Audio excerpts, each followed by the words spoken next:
I would have said it Yes. was a general store rumor, but If I'll my take the husband still Dunkin' hung out Donuts. at the general store, I would have said that several years ago when that was the hangout spot, but But now they've Dunk is? relocated to Dunks, yeah. Okay, good to know. Good to know. All right, it looks like we are ready on the tech side whenever you guys are ready. All right. Call to order Berlin Finance Committee meeting. Right, first item of business. I don't know if everybody's got a chance to look at the minutes. She just sent them out. Does anybody have any? Shouldn't you read that paper? Oh, that's right. You're right. That's why you're Open, here today. open session Eloise. public meetings are subject to being recorded. Your image and voice will be recorded. Now the minutes. Done. Thank you. So walking in, I just mentioned to Sheena that Kristen is Kristen the whole way through the minutes, but that is the only real thing. We'll change it. And we could put in our last names, but we all know who we are, so I don't think that's necessary. Otherwise, I'm happy with the minutes as presented. Yeah, I didn't see any issues. So do we have a motion? So moved to accept the minutes. Seconded. All right, any further discussion? All right, roll call, Scott, aye. Mary, I. Heidi, I. Sheena, I. All right, minutes of January 21st, approved 3-4-0.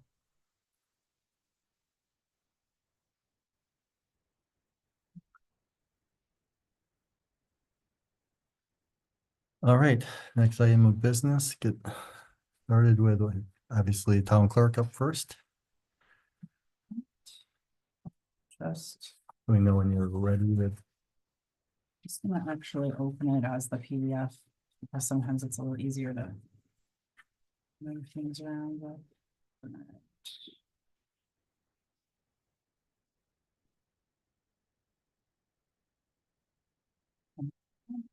Ready, whenever.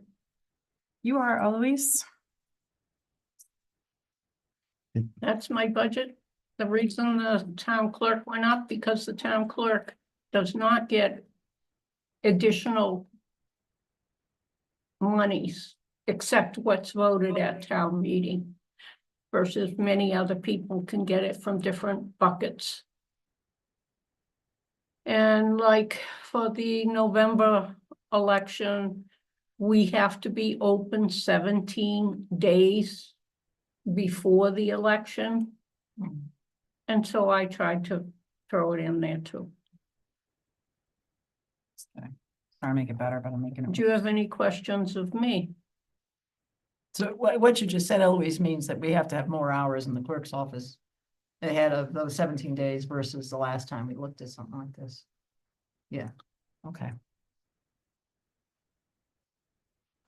And the benefits line item is, I believe the primary, they reduced it to 5, but the November, they'll be coming out of the woodwork. Early voting. Yeah, Mhm. So that's where the increase in the hours comes from, this early voting that's started to take place. yep. Okay. They want you to usually do a minimum of 2 hours a day, including Saturday and Sunday.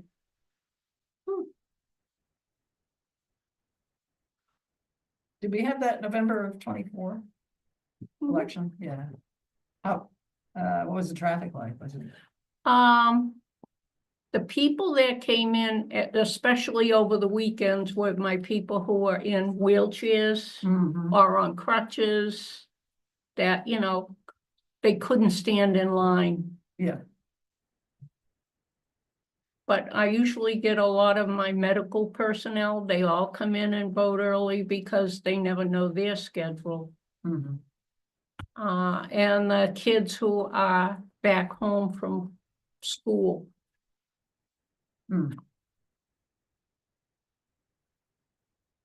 So people whose schedules make it uncertain, if they can be there on a Tuesday or Monday, or Tuesday, it'd be November, yeah. Is it busier on the weekend though than during the week in the early voting? Doesn't matter. It doesn't matter. It all Okay. depends what people's individual schedules are. Hmm. But we try to accommodate them. Sure. I always like it when people follow the law. That'd be radical. What's the benefits on here? The benefit line item? That's not, that's just. Oh, okay. It's. All right, it just corrected moved up total. there, Yeah. scratched out. Oh, that's why I Okay. was just, are you asking about expenses? I wasn't sure what you were Yes, saying. I Okay. was thinking it was a what have I missed at the No, past? Okay, that explains it. Just a correction on that. Any more questions on personnel? Do we follow a rule of thumb? Is it 3% increase, like cost of living? Could you speak up, please? Do we follow, like as a town for personnel salaries, do we follow any rubric? Is it 3%? Is it 4%? The town clerk is an elected position, Yeah. so that's different, but for Oh. the non-elected, we doing a 3% COLA plus a step increase for FY 27. Okay. That was approved by Personnel Committee at my recommendation, and then the select board approved it as well. And that makes that. It does, right, Okay. for James, for the part-time salary, it should, right? Yeah, I don't know if there's another sheet. Yeah, I can go down and just check the next one. That's why I downloaded it, because otherwise I can't rotate them and see, so that's the elected salary. Electeds cannot be under the Personnel Committee. That's state law. Okay. Eloise has been very generous with her And time, it can only be done at an but annual. that way. Yeah, seems. I'm learning different things every day. It's not private sector, it's quite different. June, can you just double check, because it looks like in It here, looks like there was no step there. right, it looks like the step didn't get included, but the rate was adjusted by the COLA going to 27. So that Oh, should go up Reason being, he's at the top of the list. so then he would get a 2% adjustment. That was the way we did it. If you're at the top, you get 2% because we're anticipating the class and comp plan coming in and trying to phase in some of those increases gradually over a few years. So we know our steps are off in terms of market where we'll be at, but we're doing the class and comp plan that'll be started this spring. And so the idea was there's a fair amount of people that are maxed out actually, but they're not maxed out in terms of the market. They're just maxed out in terms of the plan because it hasn't been updated since 2020.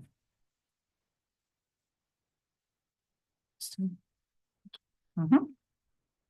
And I wanted to show you, this is the security training that I have to do weekly, Weekly. Oh. But they can't call it mandatory. Otherwise, the clerks would challenge them as a unfunded It is mandate. yeah. And, So you don't get paid to do that? huh, You don't get paid to do that? that's why I put it in the salary. Good. It still takes time. Mhm. And I don't think the clerk's office is overpaid. No, That's our impression. as I said, you've been very generous with your time. All right, this is the expense portion of the budget. A lot of my expenses in paper, envelopes, and postage. So, and again, 26 is on the left, 27 is on the right. Yeah, sorry, I can't keep that Just making sure. top mark showing, right? And that's the town clerk, and then I also have a budget for elections. And for registrations. And I can pull those up next. Just figured, just ask if you had any questions on this one Bills and first. others. No. All right. Let me jump to the next. Does one. anybody have any questions? No? No, So the next one I have is the elections budget. Make that bigger. Not that big. Right now, most of my election workers do not accept pay. I feel it would be wrong for me to assume I won't have to pay. And any money that isn't spent, it just goes back into the town at the end of the year. So most just choose to volunteer their time at this point. I can't hear, Most just choose to volunteer their time at this point. but you can't assume it ahead Right. of time. Can they do senior work off for that?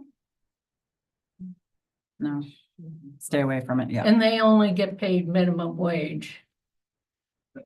Nobody's going on vacation with the money they earn, Or maybe getting a tank of gas out of it, right? maybe.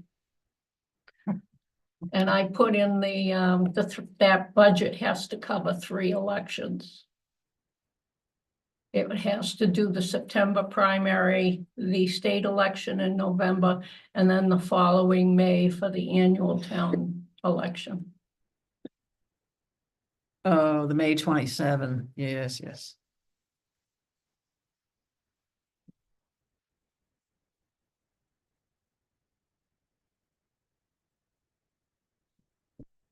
Do you have any Nice. questions about elections?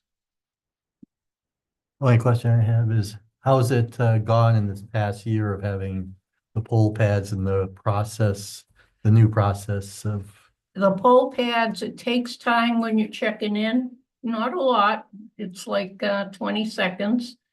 But at the end of the night, it's instantaneous when we put it into when James puts it into the state computer. That's where the beauty is. right? Okay, All right. And this is the last budget. It is registration.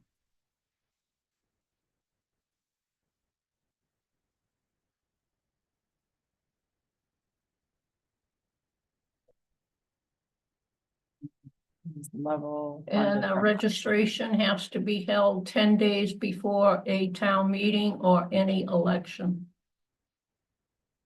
That's the deadline for registration. Correct. Yeah. Although there is talk about you going to vote and registering right when you're about to vote. okay, Well, yeah, there is pending legislation on voting day registration. yeah, that's what I grew up only with in Wisconsin. That was very nice. It's- Provided a lot more participation rate. Unless you have Yeah, all throughout the state, I don't think it's a great idea. Because how do you know somebody doesn't vote? well, yeah, I mean, it's a statewide thing. Yeah. I mean, like I say, it was a town specific thing, but right, the state added to it, but that's how I grew up, always knowing it just made things so much easier for people. Massachusetts was just more complicated when it came here. That's- But yeah, you have more deadlines to pay attention to. The clerk does and we do. Everybody does. But with the poll pads though, on the same day registration, that would smooth that out, wouldn't it? Because you Hopefully, as long as I would know that they were coordinated throughout all the throughout the state. state, yeah. Because I think we're not a large town, and I remember Worcester got those. I'm gonna say it was pre-COVID. I remember when I was at a talk where the Worcester election clerk was talking about it. They were brand new and it was a while back. So I'm thinking the state has rolled it out pretty Well, deeply. they have rolled it out, but it's still individual silos. Oh. Which has got good aspects and bad aspects. Yeah. Yeah. As long as they run it in a year that you don't have the elections, Right. you should be able Right. to work out all the kinks. Mhm. Where you'd only have a local election or something.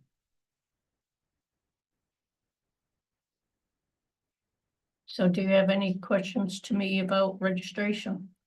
I do not, anybody? No. It's a flat budget, right? Just like last time. Well, I try to be frugal. I am still a taxpayer. We know that. We appreciate that. All right. Any other budgets? Nothing. I don't have anything on the budget. For the town clerk, those Okay. are all. All right, anybody have any other questions for Eloise? I can barely hear you. Oh, does anybody else have any questions for Eloise? No. Anybody out in the vast audience? All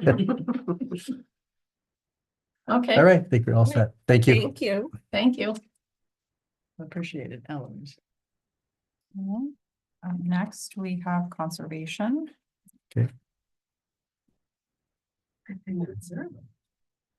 You want? Need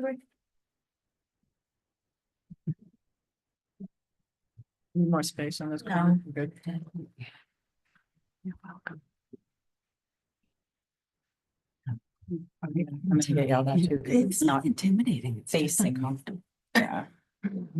All right, so I have your budget pulled up here, which actually is going down from last year due to a change in staffing. So the expenses are level funded, the salary actually went down a little, even though it does have that 3% cost of living and step included because we changed conservation agents midway through Three this quarters. past year, 3/4 of the way through. Yeah. Yep. Yeah, I think Julia started in October. Oh my gosh, it seems like it's been, No, I think it was that like recent. I huh? know, I Never keep mind. asking her. This year, it's Yeah. fiscal year. There I you go. ask her So- stuff. I'm like, so did that happen last year? And she's like, maybe. Yeah, I know. It's really weird how things happen. So I'll show you the personnel sheet here. Let me just flip that around so you can actually see it.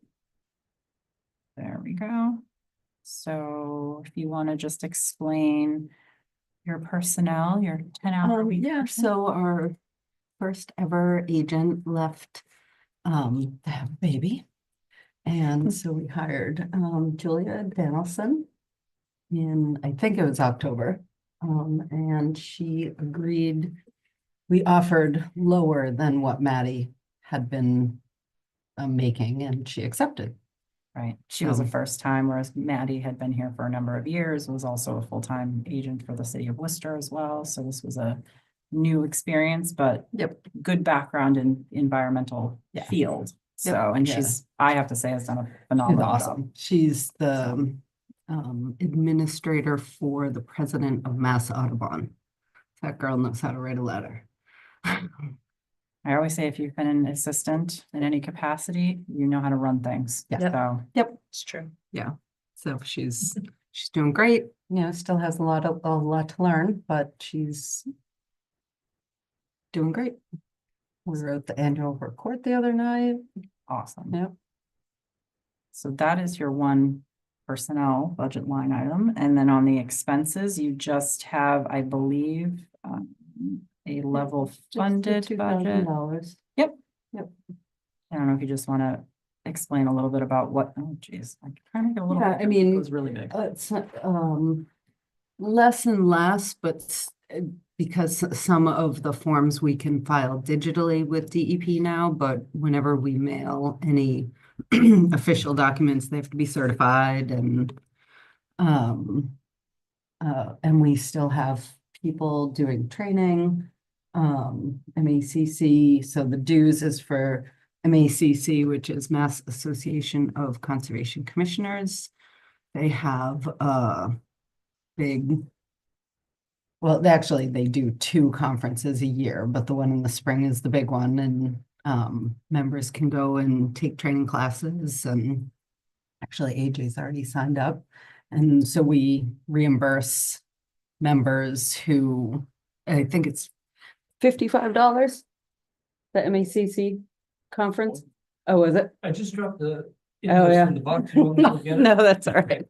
But anyway, I we, didn't see we reimburse Page. members who, attend the conference and then. A lot mo- of technical things to learn when it comes to Oh, the classes are invaluable. conservation. Yeah. The classes are, they teach you how to read plans, they teach you how to interpret the Wetlands Protection Act. All kinds of, All things I won't Very- pretend to know anything Yes. about, but we are very lucky to have Carolyn and the Conservation Commission along with Julia. We don't have a town planner, we don't have a planning department, but having their assistance is invaluable. and then a lot of the other expenses honestly goes towards the garden that we maintain in the center of town.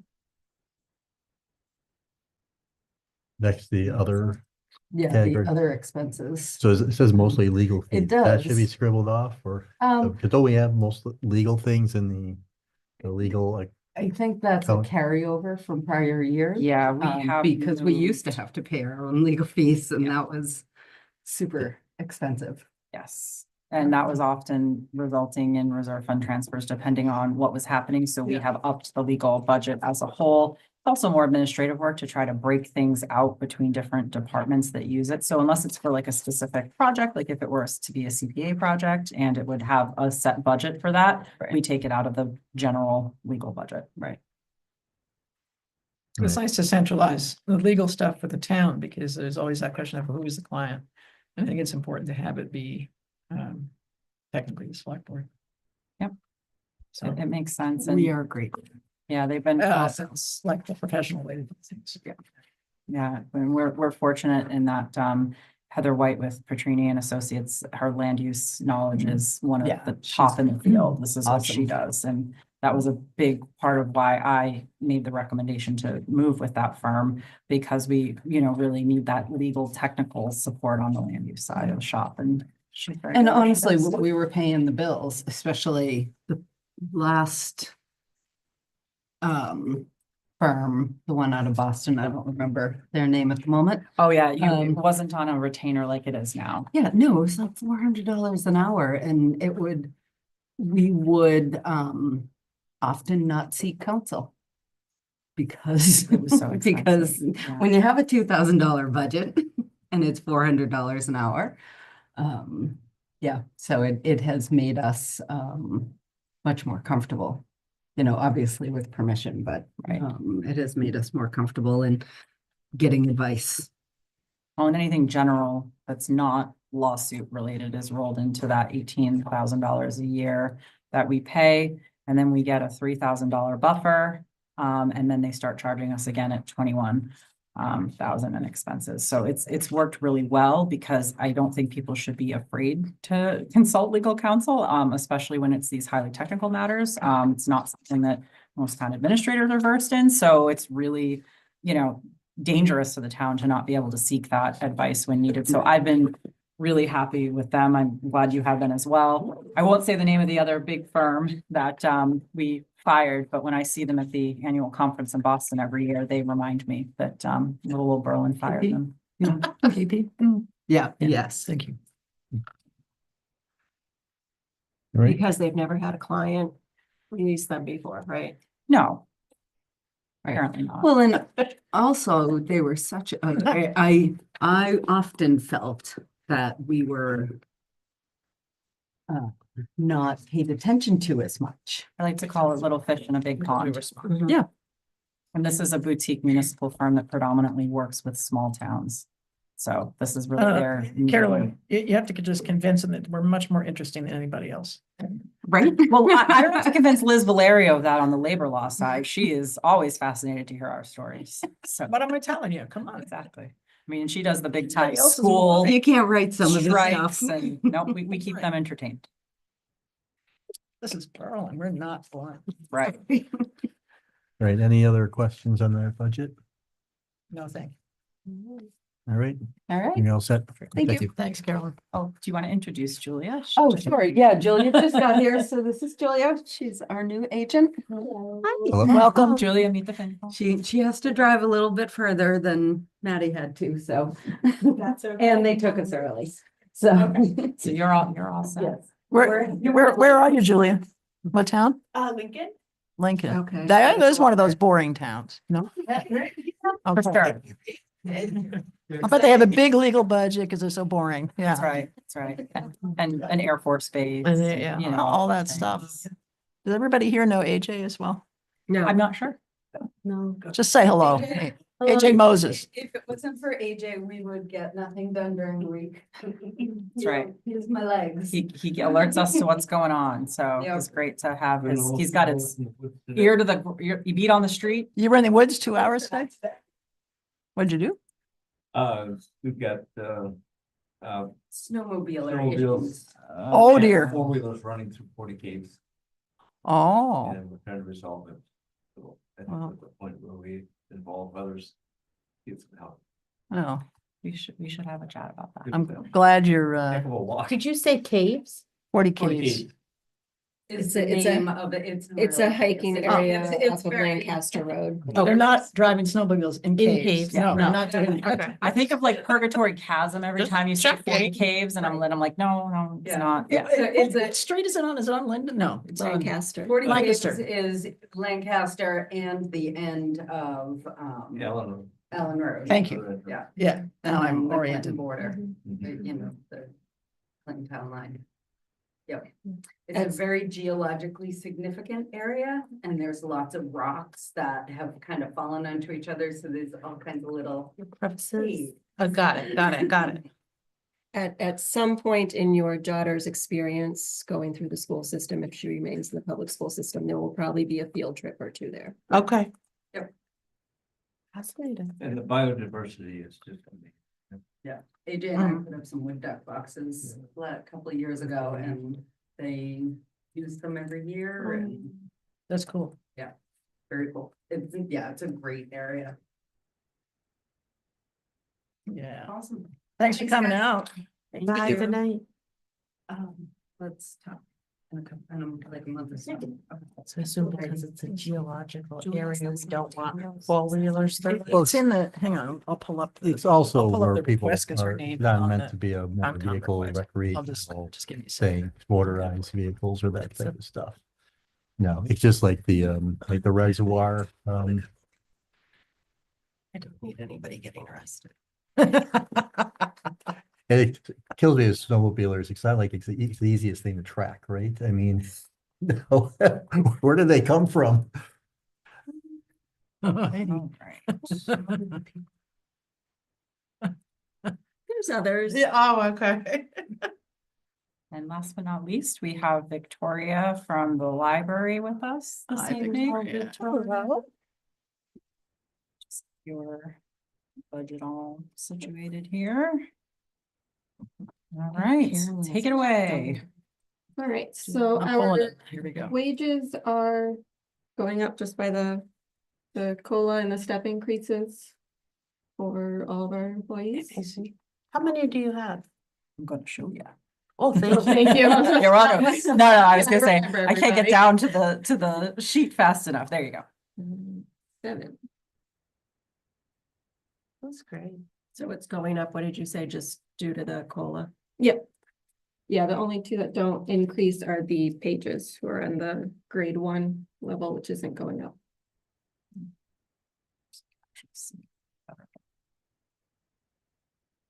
Right, so you have the director, the library assistants, the pages, and then your youth services. Is technical services, was that circulation at one point? What's the? Yeah, technical- I think it's technical services and cataloging librarian. Okay. Yep. Got it. I'm not always up on all of the up to date. Just like What's put the everything in the library job title. Yeah, kitchen sink and other duties as assigned. Sorry, which one? The last two, what do they do? The library pages? Yeah, They reshelve the books that have been returned and they help put the stickers and stamps and all the fun stuff on the new books. We can get them on the shelf. They're not pages in the book, you know. wow. You know, It's we gotta name them something library related. So your staffing levels now, you've got covered for 2 people and Yes. the full was, how many hours are you open during the week? I think we're 27, well, I think we're at 30 Monday through Saturday. So you did scale back a little bit. Yes, yeah, we scaled back a couple hours throughout the week. But we didn't have to scale back as much as we would have if we didn't add the second library assistant position. which we voted on last. Yes. Same, right? Yep. Okay. Yeah, so the major changes where we cut back, we're not open on Thursday mornings anymore. We don't open until 2. And then we close at 1 on Wednesdays. So we took off 1 afternoon and 1 morning. So 1 full day essentially? Yeah, but we also started opening at 10 a.m. instead of 11 a.m. So it kind of balances out in some respects, but net loss of a couple hours. Any questions on personnel? Nope, I have nothing. Right, then I will go back up to expenses and flip this back around for you. You're just trying to make us dizzy. I know. I keep these bars and they keep popping back up on me. There you go. So the only change for expenses is that we have an increase for our contractual rate for CWMRs, the library network. It goes up a little bit every year. $113 this year. But otherwise, it's level funded. Just out of random curiosity question. So how do we buy the books? That's the other supplies. Oh, okay. Yeah. That's where that falls. Okay. Yeah, Nice. yeah, office supplies, it's like our, And then we pay Different things. CWMRs to be a part of CWMRs. yes. Cool. We have a lovely little system where our assessment is actually much higher than what we pay, but it's capped at a 2% increase every year, so they can't, you'll never see a big jump, and we get a it's called the Small Libraries and Network Grant as part of what the state Board of Library Commissioners, what they provide. So I think our actual assessment is closer to 8,000 or 9,000, but we get a few discounts. Any other questions on expenses? Anybody? All right, We have supplemental funding requests. Oh, sorry, this is the expense detail for the Oh, yeah. services and expenses. So that's where you see the CWMRs breakdown there going up. And some movement between the materials, which Victoria and I were talking about. As you can imagine, people are much more interested in e-content these days, as I personally am too. So Yes. I get that. So you do a lot of shifting Yeah. based on what your circulation numbers look like for Yeah, the every year previous we just look at what people are checking out and the trends, and like people are listening to the books on their phones. They're not checking out the books on CD anymore, so we're probably not gonna be purchasing for that collection this year moving forward. And nobody's really checking out magazines anymore, so. don't need that Interesting. either. Do you have donations that come in on Library of Things, or is that So we haven't really, we just don't have a curious? big library of things right now, Mhm. so we are looking to grow it this year. What's your yeah. categories? What do you?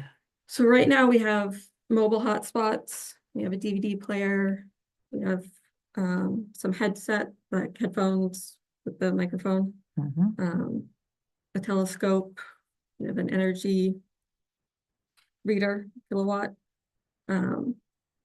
So we're looking to add like board games, maybe some outdoor lawn games. A bird watching kit is pretty popular in libraries. So we're very open to ideas.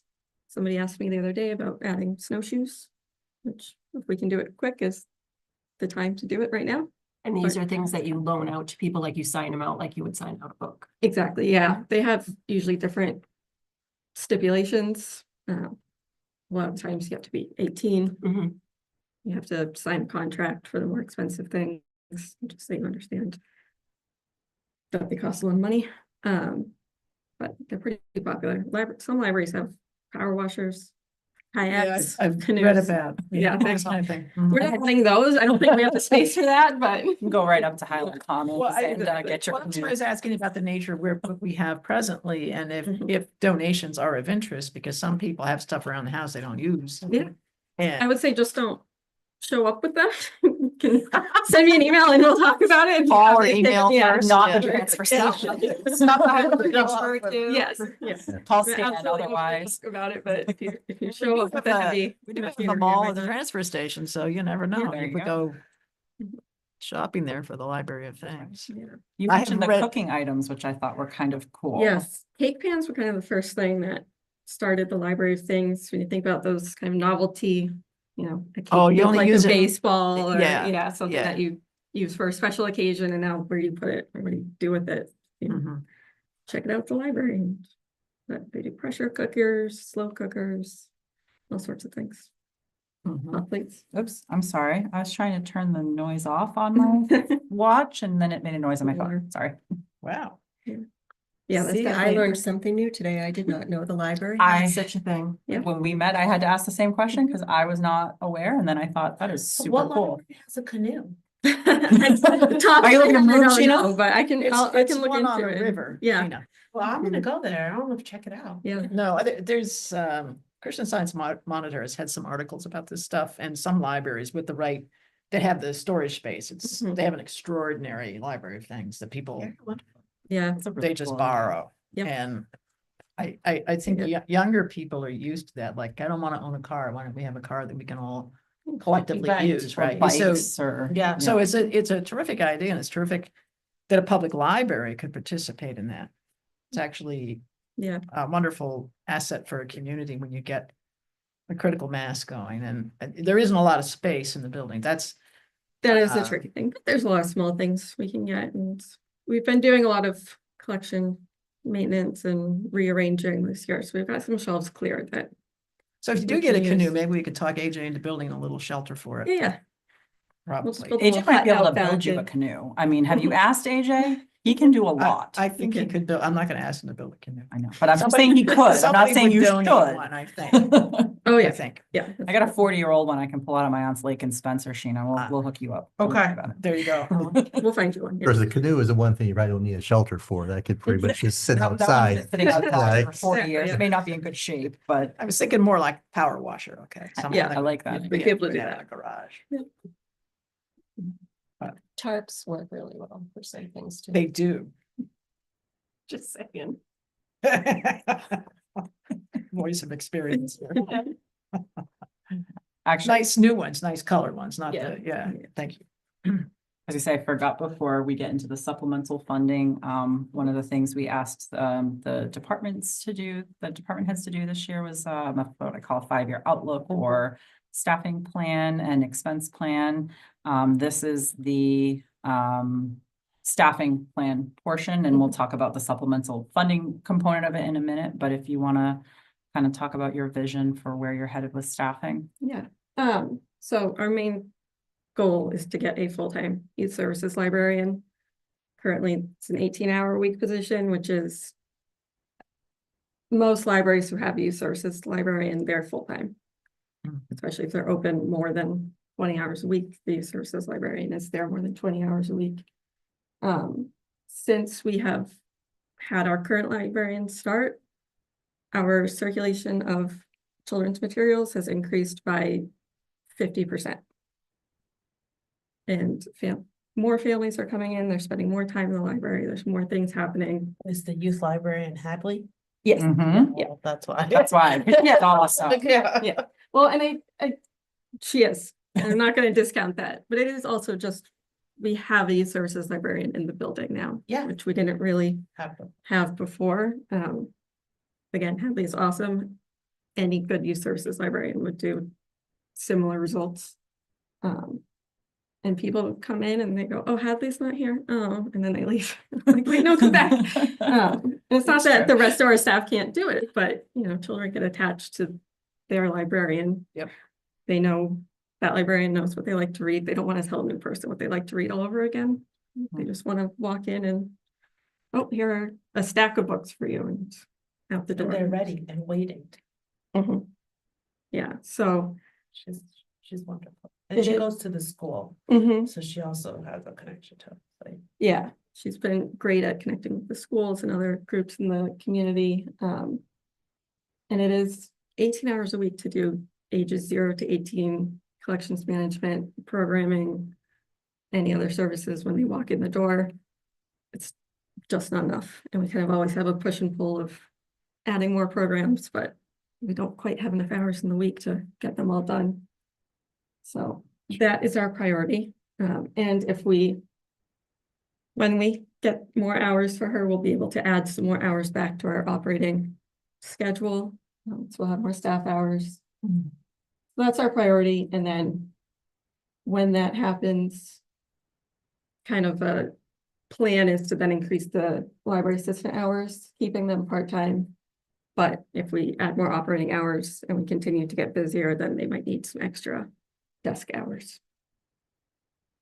I have to go back to Hadley for a second because I have to throw in my story time with Cameo. plug. I was invited. Unfortunately, it was a rainy day and nobody showed up because it was a really bad day and that's not anybody's fault. But I was invited to bring Cameo down for story time, and that's my Cavalier King Charles, if anyone doesn't know. And she came down and Hadley had prepared coloring pages of Cavalier King Charles, and she had renamed or reworked bingo into Cameo. Like there was a town administrator who had a dog. I don't know, it was so good. It was, she had her ukulele, I believe, Mhm. that she was playing along with it. So I'm hoping it'd be really nice to come back and do that again. But it was really, I just was the love and the light that she brought, and you can just see the, you know, joy that she brings to it. And, you know, it was very special. So, We're very lucky to have her. yeah. Yeah, that all sounds good. And I've noticed that the little foot traffic there, because I'm always Mhm. going by the library. Yeah. Does Berlin Memorial have a librarian? I believe the district has a literacy coach. But nobody but Don't nobody quote but me on that, librarian but title? I don't believe so, but. so, It's double check that. nobody around this table necessarily has a definitive answer to that, but I'm just you know. We can ask them when they come back too, because they'll be coming back. I know there was discussion, I believe, about adding librarian hours last year in the Berlin Boylston budget discussion. I don't recall where that landed though. So that's a good question for Al and Aaron when they're back in a couple of weeks. When did that go away? Historically, there was, honey. huh? Yeah. I don't know. Pat, I mean, Sure, my what's kids have tech- been gone out of the school system for a while now, but Pat Anderson was there for quite a while. It's a technology teacher. Yeah, They call it technology. Things get renamed sometimes. yeah, I don't know about But I don't know um, if she's a librarian. Berlin specifically, but you know, when schools start having budget problems, usually librarians are one of the first ones to go. A lot of them have also been renamed media specialists or Or maybe that's technology specialists. technology So sometimes the specialist. names Media- get switched media- around. I think it's Media no, I specialist, think it's yeah. technology something she goes to. She does go. Mhm. I definitely know they don't have health class. There's no health teacher. There is a 'Cause push in the Wednesdays- state to add a licensed school librarian to all schools, or to encourage something like that. They want to get more school librarians in the schools. So I know that's pushed in the state legislature right now, but yeah, I don't know about the schools I only specifically. ask it because I think it's useful to look for opportunities for collaboration where you can maximize all your resources. Yeah, Town and- and school resources, both. yeah, Hadley's got a lot of ideas for going, So to I like a thought Hadley school went to lunch the and- school to support that. So What does she- Hadley go to school for? she also is a substitute at the school, I believe, separately. Oh, different job. I thought Yeah, She went there um, as the librarian. So sometimes she has gone for, you know, like reading days, so it's kind of Okay. both. I don't know exactly, you know, when she's there for what, but well, I know when she's there for the library. I don't know when she's there for the other things. But yeah, there's some overlap there. So there is some official library time, Berlin library time when she's at the school, and then there's other things at the school. Yeah. She does. Not a lot of official library time at the school, because Yeah, again, I need her in the building those 18 Of hours course. that she's there, but yeah, she has gone a couple of times. Okay. So this is the actual supplemental funding request for what we've been discussing, which are the increase in hours for the youth services librarian from 18 to 30 hours. The request is for $15,650. And as Victoria started to discuss, your increase in circulation materials and programming, I believe the conversations we've had justify that requested supplemental funding request. We've also had to discuss not working hours that you're not being paid, which is very hard to do when you're passionate about a job that you're doing and you have to say, I can't do that because we can't have you work and not be paid. But the need is there, and I think that it's well documented here. So What was the amount again, Kristen? $15,650. That would be an annual ongoing expense that obviously would get adjusted by cost of living and or step, depending on what happens in that particular fiscal year. With also the unknown of it becoming a benefit Mhm. position if it goes to 30 hours. Yes, that is true. And those are questions we can't ask. So in addition to that, there is a second supplemental funding request. I don't actually view it as a supplemental funding request, but for transparency purposes, it's written in this way. As you all know, when library budgets go up, the 19.5, let me see if I get this right. Mhm. 19.5% of your budget has to Scroll- go to see it at the materials. Bottom there. No, you go scroll up a little bit there. You Yep. go. So 19.5% of the budget has to be spent on circulating materials. So there was an increase in hours, as you mentioned, last year. They, at the time, were able to absorb temporarily some of those increase in expenses, but adding, the 5% COLA in and of itself is very challenging to be able to meet that material expenditure requirement. So I'll let Victoria speak to that a bit. Yeah, so with our level funded request alone with the wage increases, we're looking at a $4,000 gap between what we're required to spend, which is about 36,000 plus or minus a couple hundred on circulating materials. And we have budgeted about 29,000 in our budget, and then our friends kind of annually pay for museum passes and some other things. So this is where it gets complicated. Not all of the expense has to come out of the appropriated budget, but we have to spend that equivalent amount. So if we spend 5,000 out of the Friends donations, state aid, then that counts. If that makes sense. I start talking in circles when I talk about it, so stop me if it gets confusing. But every year when we even just do a 2% COLA for wages, it increases that gap little by little. So we're just looking to close that so we don't come into a situation where we have to spend all of our state aid award on materials just to make up that gap, or we'll risk losing state aid if we ever come to a year where we can't meet that requirement. And state aid goes up on library side tens of dollars, if not maybe Yes. $100 per year. So that in and of itself can't keep pace with wages Right. to offset the Yeah, cost. we get about 8,000. It's tied to the state budget and what they allocate towards it, but for the past couple of years, it's been about 8,000 every year. Give or So- take tens of dollars. Yeah, exactly. So would that fall under this? Seems to be a talking point lately, unfunded state mandates. I don't know. It's if kind of a it baked would. in It's- formula yeah. that just, state aid has not kept pace with inflation. Plus, state aid also went backwards during the Great Recession that we had. So a lot of the talk right now, and this is the perfect storm article that I love to talk about. We're not keeping pace with even the rate of inflation because we're still back to levels that are looking like they're about 2010 at this point right now. So some of that library funding does come from that around $8,000 a year in state aid. So the big push that we've been talking about is what they call UGA funding, which is the unrestricted general government aid. That's not specific to libraries, but that does go into offset the town's operating budget as a whole. So the state right now is pushing for 351 million in additional unrestricted funding for 351 cities and towns, kind of catchy and easy to remember. It's about a 26% increase in the unrestricted government aid, which for us would result in about $72,000 this year alone. And that doesn't even close the gap completely. That's a starter. And I would take $72,000 all day long from state aid. We don't get a ton because we're small. So while that's not specific to state aid for libraries, there may be pushes on the library side too that I'm not aware of. There's a lot going on right now at the state level, but Yeah, I know this year they're gonna ask for a 5% increase in that line item in the state budget.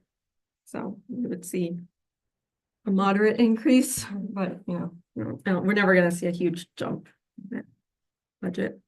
much like how 2.5 doesn't keep pace with Yeah. the rate that the school increases of, higher go. It's similar in that the state aid hasn't kept pace with, the rate that we're even going up just on the wage side to try to keep up with inflation. And we're also trying to make sure that we have money is available for programming, for unforeseen expenses that come up, state aid, our state aid award is unrestricted. We can spend it on whatever we choose, myself and the Board of Trustees. We don't have to go in to town meeting to get it approved, so some major event comes up throughout the year, we can just go ahead and take care of it. And we don't have a programming budget, so any presenters that we want to have come in, we can fund out of that. So again, the more we have to rely on state aid to make up the expense requirement, the less we have to do other fun things in the library. Right, yeah. If you go back to you go back to the original, The so which cover line sheet? item would this normally go under? Because typically in the past, this is what's happened. It's usually been added right in here with the explanation of because of the 19.5%, you just add it directly to here. Yeah, so that's what I talked about with Kristen when we met the other day to go over this. I added it as a supplemental because I was following the request to keep level funded request. Okay. And it is, And whether you do that, Yeah. Yeah, and because we can technically meet that requirement by spending out of other accounts. but then you have less. So, Yeah, Yeah, we so had the it's- same conversation, and in the end, I said, let's leave it as supplemental. I think it's more transparent that way, but I made a note, you'll see when we look at my budget recommendations, that I don't believe that is a supplemental funding request. I believe that is a necessary funding request because of what we've mandated to go up in wages. Well, yes, I mean, I agree with the same thing. This is how we've always done in the past. I think supplemental unfortunately makes it seem more optional. It makes it sound like it's optional and it's Yeah. not optional. And right, then you start scrounging things underneath, trying to find other ways of doing it. And then that funding, which is not that as transparent on like town meeting, something happens to that, and all of a sudden one day you're sitting there with a $4,000 increase, and that funding went away, and I need to make up, 5,000 or whatever you've been doing over years, and next thing you know, you have a massive increase, and everybody. I'm happy to start throwing that in there in the next future years. I'll take Well, that as, yeah. We went but- back, we really went back and forth on this, and I just thought because it is a large increase that hasn't been asked for before, I did leave it in here, but I made this note that I view the 4K as required due to the 5% wage increase, plus it was absorbed in previous years, and you really can't continue to absorb it without impacting other budget line items, How so. many years have you been absorbing it? Because I know this has been, the common So. practice has been doing this for a number of years. Was it just last year or? No, it's been the past few years. I'd have to go back and kind of double check, but last year, part of our last minute kind of switcheroo with the staffing was the agreement that we wouldn't increase our expense budget.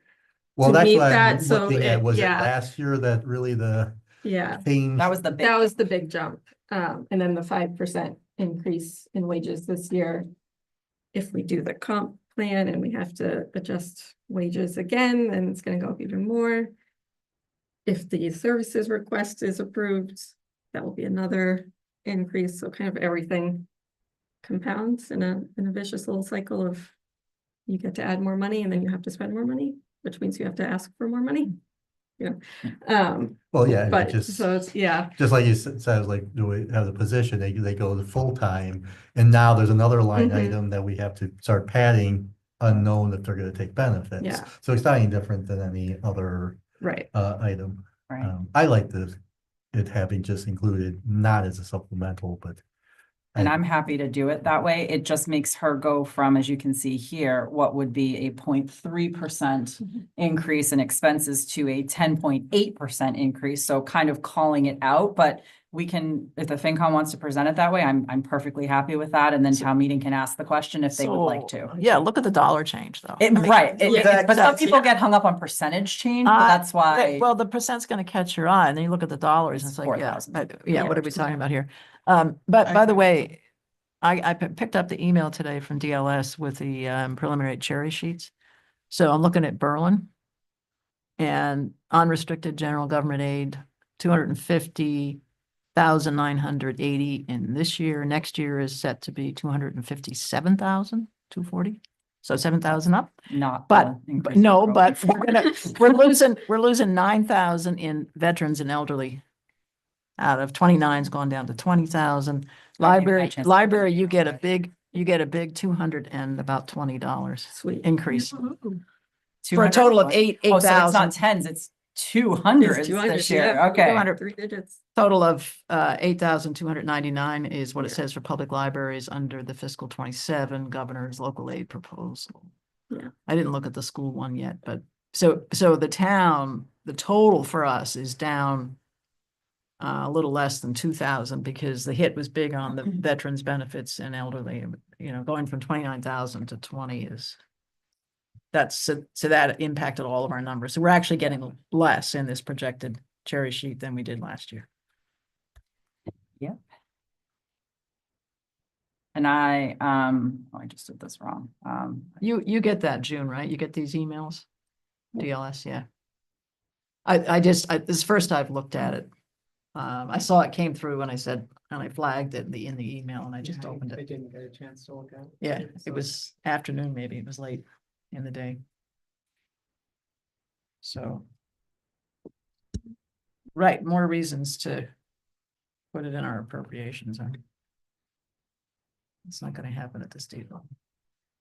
No, we can do that. It's just, it was done that way and I kind of understood both sides of it. And so I presented it this way just for the initial as a supplemental with that caveat to the right that says, I view it as required because if we're instructing departments to adjust wages, then it obviously has an impact on the expense side that I think is a required impact. And we shouldn't have to say, go fundraise more or go cut programs because we're telling you to pay your staff appropriate wages.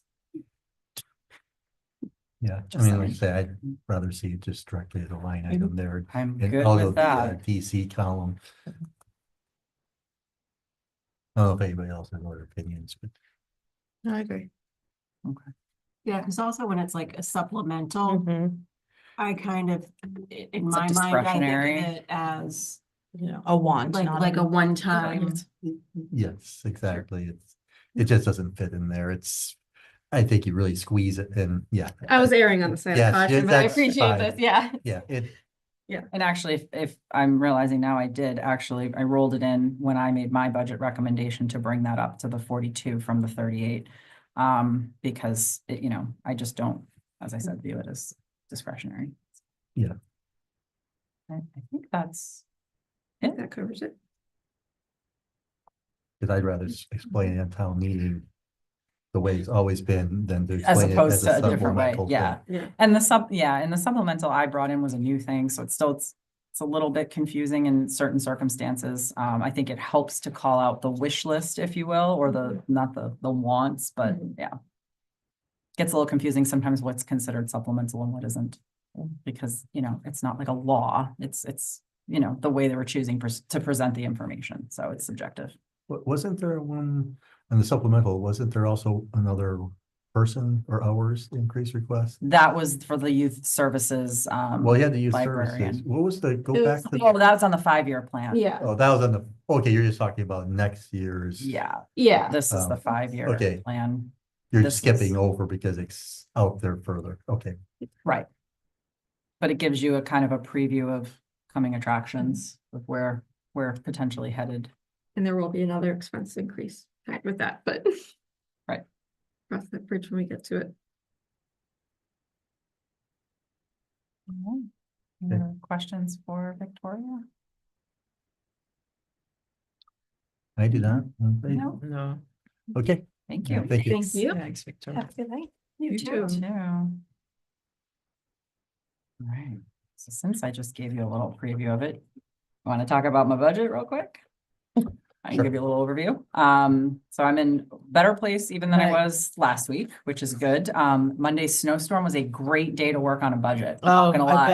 I It was bet. a Good very for you. long, by the end of the day, I think my eyes were cross-eyed from looking at numbers for 9 or 10 hours straight, but we got into a pretty good place. There's still some things highlighted, which are things I need to look into and work out or are not finalized, like the Berlin Boylston budget at this time.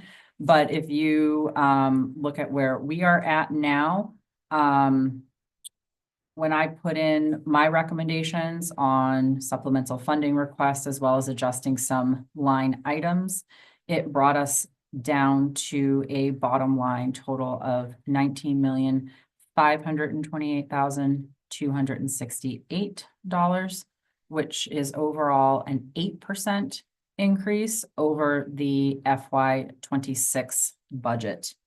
And that is the difference between what we talked about last week, which we're just looking at the requests, not including supplemental, to making some adjustments that I am recommending on the request, and we'll get into the nitty gritty of that more at another week.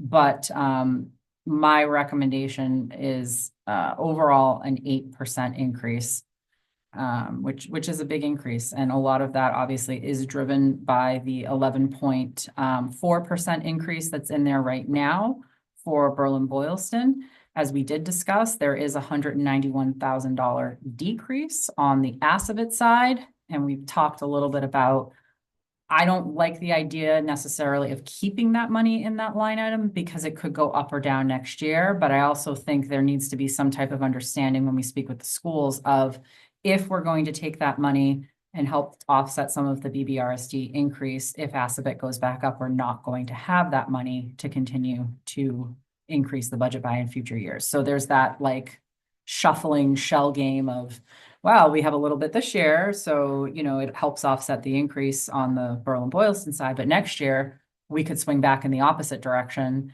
and then we have less to offset any increases that are above and beyond on that side. So it's really a balancing game.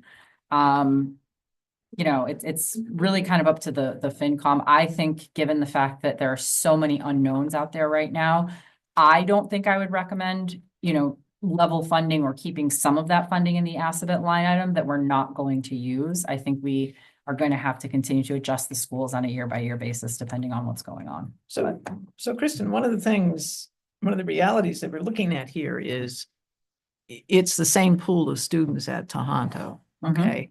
And a percent of those students is at Assabet, a percent is at Tohoto, and when those numbers move, that's when the Assabet numbers really move, Correct. okay? So we need a commitment from BBRSD. When those Assabet numbers go up, BBRSD goes down. That's exactly what I'm getting at. You just articulated it much better than I did. Wow, it's very, Because it is, it's all they're interconnected. and we is what I finally was saw the getting at. numbers today out of BBRSD, but I didn't get a chance to look at them next to last year's numbers. I haven't Yeah, looked at the we just got trends. them, yeah. Yeah, they just, exactly. And I think Berlin Memorial's up a little bit, just working from memory, but that's dangerous. And I don't know, I don't have a feel for what Tohoto looks like versus last year, the year before. But I think that's valid, and we have been starving the town departments for 3 years. Which I'm unhappy about sitting here, and then, so now we're looking at the same choice again, because we had a request come in at 11.4%, which is Well, how do you great. even can imagine that being a request with the Berlin-Boylston Regional? Because first of all, part of the breakdown of their percentage is going to be based on what our students are anyways. That's already baked into the formula, right? Whatever the October 1st attendance is. And then on top of it, the students that do go to Assabet are coming from Tohoto. And we already know, just throw the 1/3, 2/3 ratio in there. You just because you have a few students move over doesn't mean your expenses drop.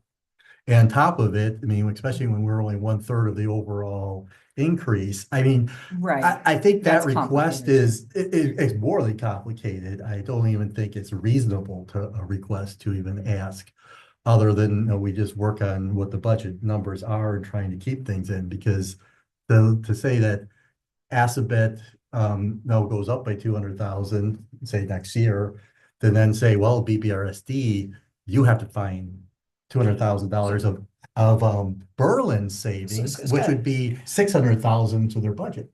It's not a to dollar thing, it's a student to student thing. Right. Figure out an adjustment that relates to the number of students, not necessarily a number of dollars, because the dollars don't match. They're apples and oranges. Yeah, and You that's know, it's a already baked into the vocational formula. school, it's a regular high school. So you can't do the dollar thing, but we really ought to be looking at student numbers. And I'm looking at the preliminary cherry sheets for the district for BBRSD. that came in today. And the receipts, school choice receiving tuition is down 30,000. But school choice sending tuition, which is a charge on the cherry sheet, is up 30,000. So we got a $60,000 swing there. And does anybody want to talk about that? And then we have charter schools sending tuition. That's actually down a bit. That's down, I don't know, 40,000. So we're choicing out more than we're choicing out to public schools as more than their to charter. Yeah, exactly. And the net receipt is down for BBRSD by about $170,000 from the state. Can you go preliminary. back to the school choice number? Can you repeat Here, that? here's Scott, just let me slide my, I'll email them out to everybody too. well, it's in today's Yeah. DLS email, but I just dug into the state numbers, and there they are. So the town ones I spoke about earlier, but this is the regional district. It's not a touch screen. You have to use the pad. I'm always amused by people that get my computer in there trying to. I always do that at school. I go to help one of the kids and I'm like, oh, you guys don't have touch screen. Gosh. It's a hard habit to break. Oh, actually, I have a really nice summary email I got today from Mass Municipal that breaks down the governor's budget that I will forward out to everybody as well. Yeah, there was another link in the email In that that, I got yep. about by category, so I could have looked at the library just by itself, for example. I'm not sure. It's like, I know the typical, well, for a full year, right? It's $5,000 for every student that goes out. It's $5,000 for every student you take in. And of course, there's probably, when people change schools during the school year, you end up with the not 5,000 matching. So basically we're bringing in less school choice students and we have more students leaving Yes, the schools. within the public school systems, Right. yeah. Yeah. So we knew about the receiving school choice. We knew that the school committee last year had voted and said, no, we don't want those students coming in. But one of the things it says to me is seats are open. And so if you look at net spending on per student, it's going to be up if you keep your spending where it's at. It's really going to be up if you increase your spending. So I don't, it's just a trend. This is an initial trend.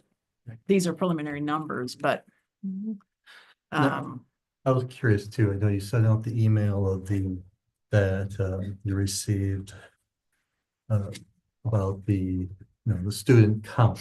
Yep. And they mentioned there was, I don't know if there was listed there as saying all 58 school choice students were at Tohoto, or they're just kind of a last line item of there's a total of 58 school choice students, because there was not anything listed for school choice under BMS, under Boylston Elementary. it's Tohoto. But well, that's what I'm looking at the is email. Oh, okay, that- I was trying to Is pull it that up. truly what it says, or, so is there zero school choice?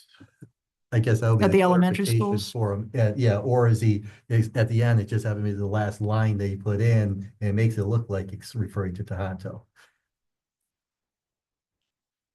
I mean, I don't know this is where you're questioning it. The way I understand it is that no, there aren't any at the elementary level because they stopped accepting students. Well, they stopped accepting new students, but students that Right. were already in it were still. you But I couldn't think they prevent them. stopped might have accepting gone- long they enough might have been years ago. that they've moved up. They've moved up. Let me ask, just to confirm, there are no school choice students at the elementary school level. Is that the Yeah, question? please. That's Scott's question, yeah. Yeah, is the 58 all at Tohoto? Mhm.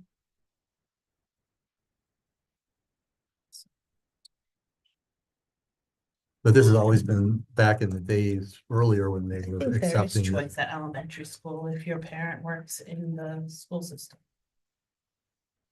They still have to vote for it. But I don't know I don't know how that exactly, if they get preference in that scenario. I thought they were phasing that out as well. But I know in the old days when they were allowing for school choice, the big issue was it was easy to manage at the elementary school because they could look at classrooms and see there's open You seats. could project. And you could see how that helped your individual elementary school, but the problem is those numbers, when they now merge at Tohoto, could suddenly turn it into where they were finding that they were now having to have an extra bus. Or they were having to have an extra teacher or classroom, because once you start adding another classroom, they're usually at $5,000 a head, which hasn't changed in forever. It ends up not getting you savings, but the whole things would kind of explode at Tohoto where it was very poorly. Well, it's not that it was poorly managed. It was looked good on the bottom line for the elementary schools, and then it got to Tohoto and looked bad. Or was Was that before we were regionalized, when cor- Berlin Memorial and Boylston Cor- Elementary really weren't paying attention to what each other were doing? correct. I mean, well, they were, but right, people were looked about their bottom line for those.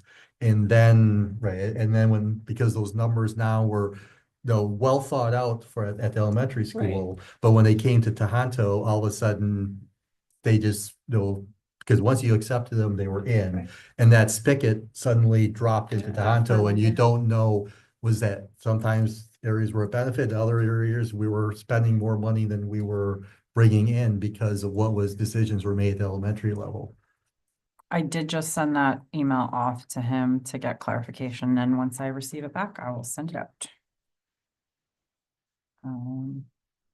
But I do have one piece of good news.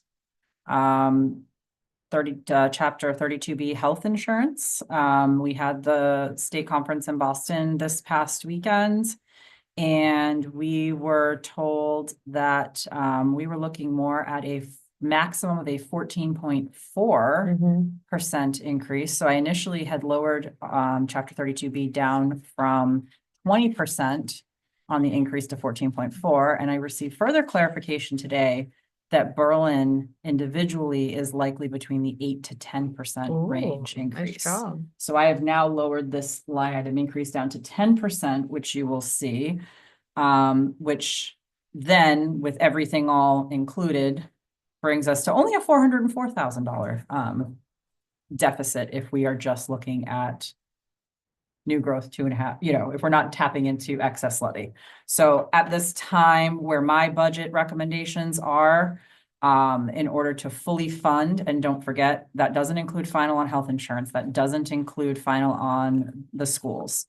But we would need at this time, $404,441 out of excess levy to fully and fund everything that I am recommending that we fund. And as I mentioned, we'll go through some of those requests I've recommended, some I've lowered. There's a couple I've added in from the supplementals. I haven't recommended we fund all of the supplementals. So I want us to get a little bit more into the budget presentations from the other departments before we really dive down into those specific details. But to give you a very high level estimate of where we are, we currently have $994 in excess levy. So this would eat up a little bit less than half of it. Yeah, exactly. Going with your 404, 441, are you offsetting that with the assumption that the capital requests from schools would be met through free cash? Yes. So if you look at the revenue sheet where I break it down here, since we know where we're at with capital, that 429 comes into the budget from free cash. And then if you look at, and that does, just to be clear, that is not capital's recommendation. That is the full ask from Berlin Boylston, including the parking lot. Now, as we know, they're entitled to ask for that. So I have put that number in right now. If they were to remove the parking lot, that reduces that number by $234,540. And we talked a bit at Capitol about the concerns about people parking on Route 70, and there are issues. I think the cost of having to do something that has to be temporary and removable in nature because of the DCR land that's over there really escalates the cost of if you just had to pave a regular permanent parking lot somewhere, and that's why you're at 650 for that parking lot expansion. And that does not include design. That is actual putting in that temporary parking area that's conservation friendly and is pervious, allows water. Yeah, I'm not an engineer, but it's has to be done a very specific way because of the location of that area. So, And then what's the potential maintenance expense to that above and beyond a regular parking lot?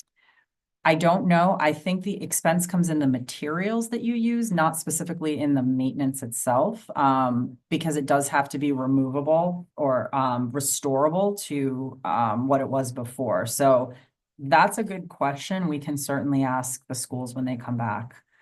We did not get into that piece on capital.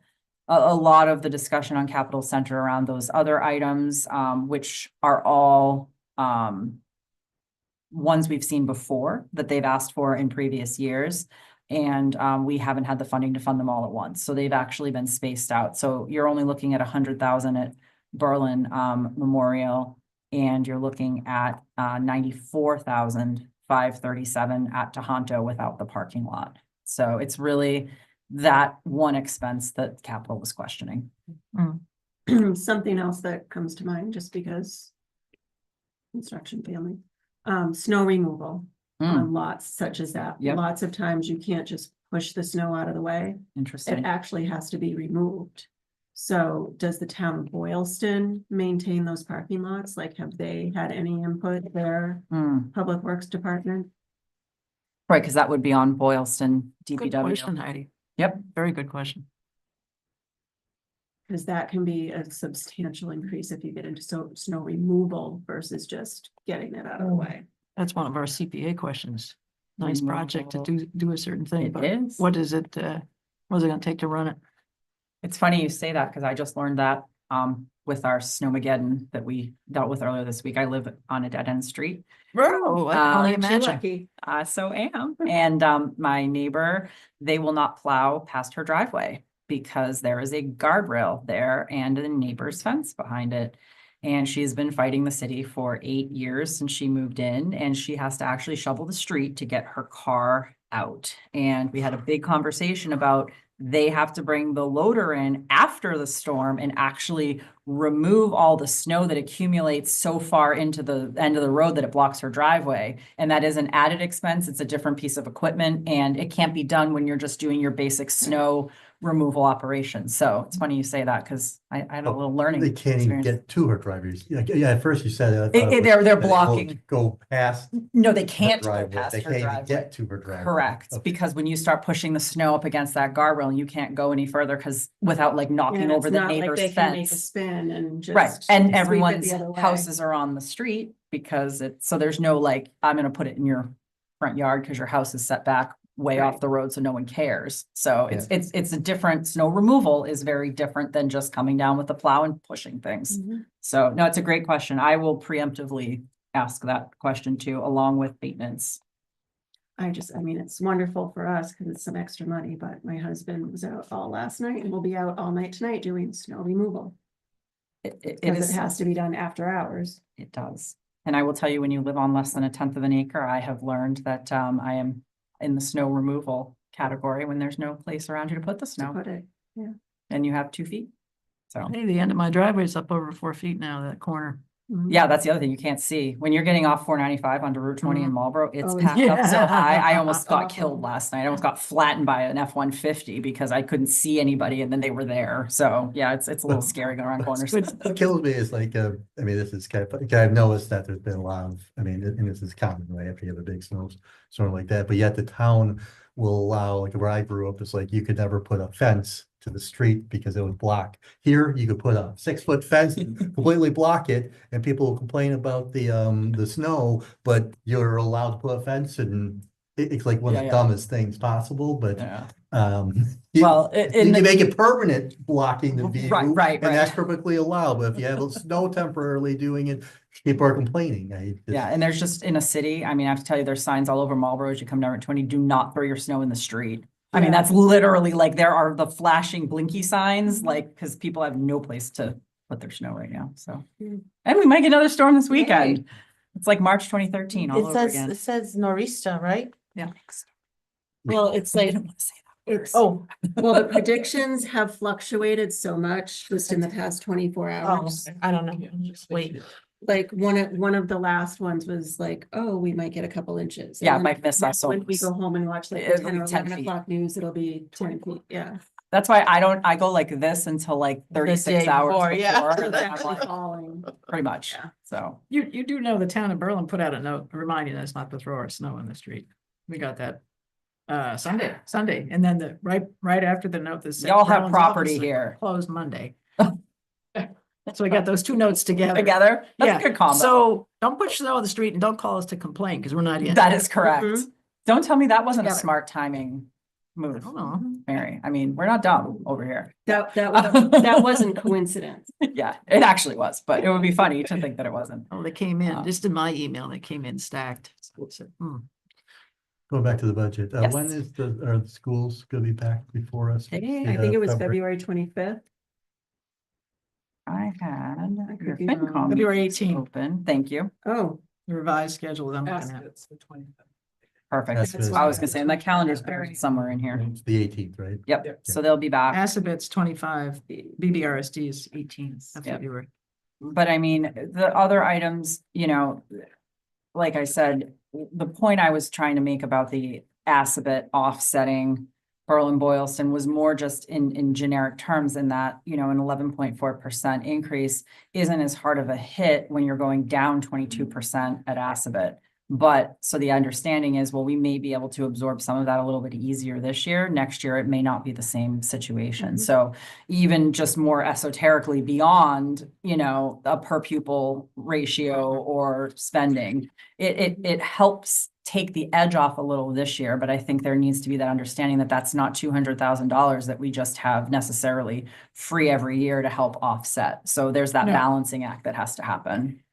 So Kristen, just to recap, when you were presenting a little earlier, you Yep. said selectively you included some supplemental requests I to did. arrive at the 404,000 in excess levy, which we might want to tap if we were going to meet it. We Yep. We're going to meet all those requests. So a selective supplemental requests. I am recommending all but one. I will show you, and I will show you why. Thank you, yeah. That was I know we're my next speaking a little bit question. in, you know, broad terms. Yeah, But, yeah. there are, we did receive, I'm gonna make this a little smaller so you can see it, but we received $167,000 in supplemental funding requests. I did not include the library $4,000 in that, because in my mind, mhm, same as you mhm. all, I wasn't thinking that as supplemental. I am recommending all but one at this time, which brings us to $125,000. The one I'm recommending we hold on is the 12th officer for the police department. I think we need, the select board has expressed a desire to do a staffing analysis and see where we're at in terms of call volume, comparable communities and size. The lieutenant, in my mind, is a no-brainer because it's turning a sergeant position into a lieutenant position, so it's only a $16,000 ad, and with the paperwork, administrative level, accreditation, post, et cetera. To me, and I did talk to Chief Shartner about this, so this isn't a surprise. I said I would recommend the lieutenant over the 12th officer, because we've also added 2 police officers since I started. And this is where, you know, the town offices get called the redheaded stepchildren in all towns. That's how it is, because we don't have response times and death and life to fall back on, right? I mean, if, you know, town clerk's office isn't open at 7 o'clock, no one's gonna die. But if I don't have an officer that can respond, obviously, or an ambulance that can respond in a timely fashion. So I felt like the first couple of years I was here, I really felt the need to focus on bringing public safety up to where we were at in terms of response times being adequate. And now we really need to focus on addressing some of the other town hall or town office issues. The other one that's on here that may be able to come off, the Agricultural Commission Community Garden Parking Lot for $5,000. The select board had asked if we could talk to CPA about whether or not that could be eligible for CPA funding. So that could be helpful there as well. something I wish I had spoken at town meeting when it came up, when they were talking about the fence. I think fundraising should be brought up for something like that too, because it is I mean, it's a community garden. There are many people that benefit from it. I know they do donate fresh produce to the food pantry and so forth. But I think for the percentage of the community that it serves or that utilizes it, I think maybe they should look into fundraising or something like that, rather than putting that expense on the entire tax base. That certainly would be an option. One other option, because this is a one-time expense, it doesn't meet or rise to the level of capital, right? Because it's not 10,000. You could do a standalone article out of free cash, what I like to call the special articles as opposed to the capital articles, which is actually what I'm recommending we do for the ALS training, for the paramedic training, for the 72,000, because our free cash, well, not totally certified. So this is estimate. We're a little high on free cash this year. We're at about, do you want to say it? Do you want me I to say don't it? have any idea. I didn't write it down. That's fine. The number I was told previously, smart lady, that I was able to tell Capital was we were at approximately 2.5 in free cash. So that's another option where it's a one-time hit and you could have it voted on as a standalone. You could have the discussion about fundraising as well. Just another option there. But the rest of these items are recurring annual expenses. So they really would have to go in the operating budget.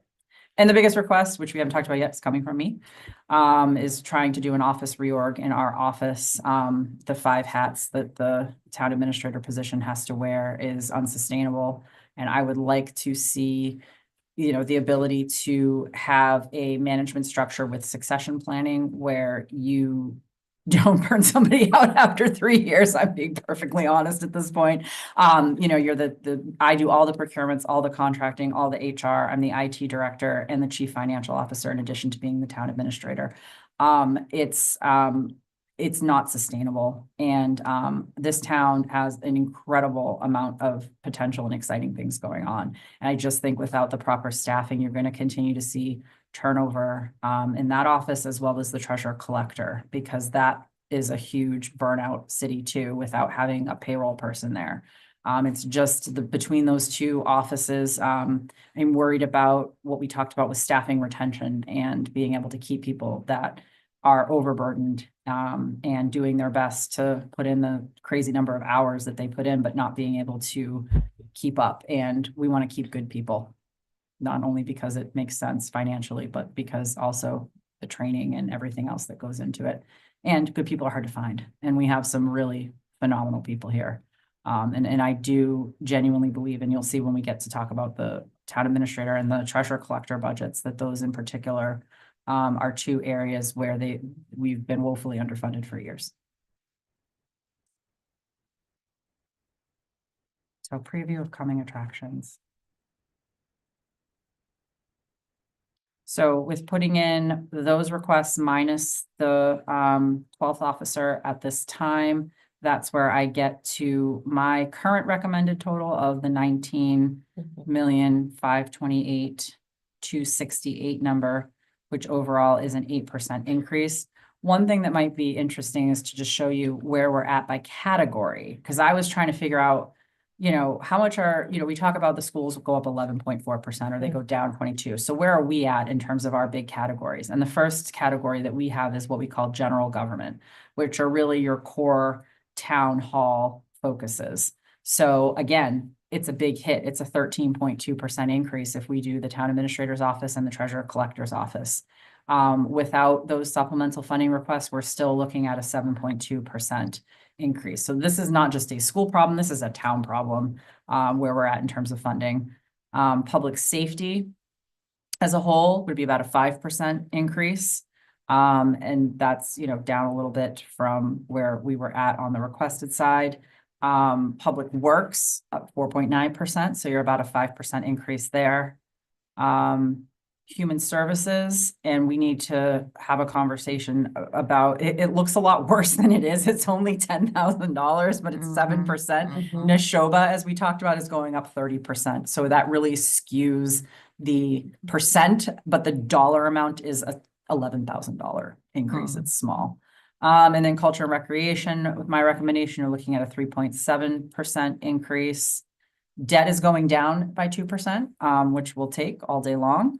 Intergovernmental total would be an 8.6% increase. So that would be our Central Mass Regional Planning fee that we pay every year, which is small, plus Assabet, plus Berlin-Boylston. So when you factor in the fact that one's going up, one's going down, you come out to about an 8.6% overall increase for the schools, which if you look at where we're at with the overall budget, it's an 8% increase. So we are right in line with each other. And as you mentioned, Mary, this year, I'm asking for what I really genuinely believe we need on the town side, and I don't think we should sacrifice it. I think town meeting needs to make that decision. So that's where we're at for right now. One quick question going back to the schools on the 18th. Have they confirmed that they're coming in that week? Just because I see that's summer vacation. It's February vacation week. Yeah, they confirmed when I sent the original as long as schedule they out, but you confirm. know what? I will, As long as they've confirmed next. let me just reconfirm. it Yeah, and for us. in that, remind them that it is school Yeah. vacation week. Probably expected. Yeah, their calendar. Yeah. No, very, very, very valid point. So I will reconfirm, because yes, sometimes I go, oh yeah, that sounds great 4 months in advance. And then when I realize what it actually is, I'm like, oh, that's the night before. Oh, yeah, no, that doesn't work. So we'll Calendars get are that challenging. sorted out. But again, you know, this is with revenues being largely level funded. I've level funded state aid. We talked a little bit last time about where we could go up a little bit on local receipts. And given our, you know, overall place we're at, if we did move forward and fund everything that I'm recommending, you're using about a little less than half of the remaining excess levy. So what does that mean? It means you have about 2 more fiscal years essentially of excess levy, depending on how everything plays out going forward. If you used half of it in 27 and half of it in 28, or if you were able to stretch that out over 3 years, but by FY30, you're in override land. Because the continued increase, you know, particularly with the fact that we just can't keep pace. And there's a lot of discussion about local options and things of that nature at the state level of adding additional revenue sources for cities and towns. But that's all in the Municipal Empowerment Act that Healy is putting forward and the Yep. MMA is pushing, and we'll have to see what happens with that. But there is a structural deficit here that, you know, it's not anyone's fault. It just is.